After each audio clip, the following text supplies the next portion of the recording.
ജമായത്തുൽ ഉലാമ ഹിന്ദു സംസ്ഥാന working president Abdul Ghaffar ഉസ്താദ് നിര്യാതനായി.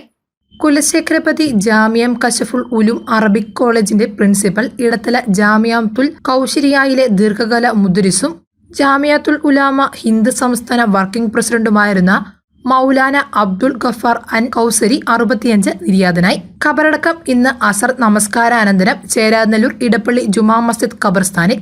നമ്മുടെ അള്ളാഹുവിൻ്റെ കാരുണ്യത്തിലേക്ക് യാത്രയായ ബഹുമാനപ്പെട്ട അബ്ദുൽ ഗഫാർ ഉസ്താദ് അവർകൾ നാനാവിധ പ്രവർത്തനങ്ങളിൽ ബഹുമുഖ പ്രതിഭയായി പരിരക്ഷിച്ചിരുന്ന വലിയൊരു പണ്ഡിത ശ്രേഷ്ഠരായിരുന്നു.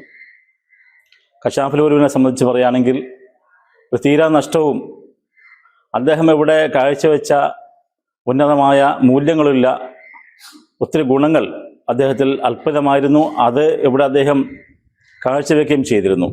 നമുക്ക് താങ്ങും തണലുമായി നിത്യേന എല്ലാ കാര്യങ്ങളിലും അദ്ദേഹം വലിയൊരു ആത്മാത്സ പുലർത്തി വന്നിരുന്നൊരു പണ്ഡിതനായിരുന്നു. ജാമിയത്തുൽ കൗസരി അറബിക് കോളേജിൽ വർഷങ്ങളോളം സുത്യർഹമായ സേവനം അനുഷ്ഠിക്കുകയും അതിനുശേഷമാണ് അദ്ദേഹം ഇവിടെ പ്രിൻസിപ്പളായി ചാർജ് എടുക്കുകയും ചെയ്തത്. അദ്ദേഹത്തിൻ്റെ അതുമാത്രമല്ല, ജമിയത്തുൽ ഉലമ ഹിന്ദിൻ്റെ വർക്കിംഗ് പ്രസിഡന്റായും അദ്ദേഹം സേവനം അനുഷ്ഠിച്ചുകൊണ്ടിരിക്കുകയായിരുന്നു.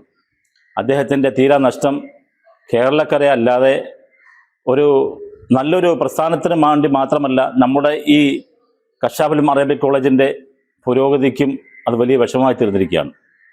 പകരം വയ്ക്കാനാവാത്ത ഒരു അതുല്യ പ്രതിഭയുടെ വിയോഗം അതൊരു തീരാ നഷ്ടമാണെന്ന് നമുക്ക് പ്രത്യേകിച്ച് പറയേണ്ട ആവശ്യമില്ല.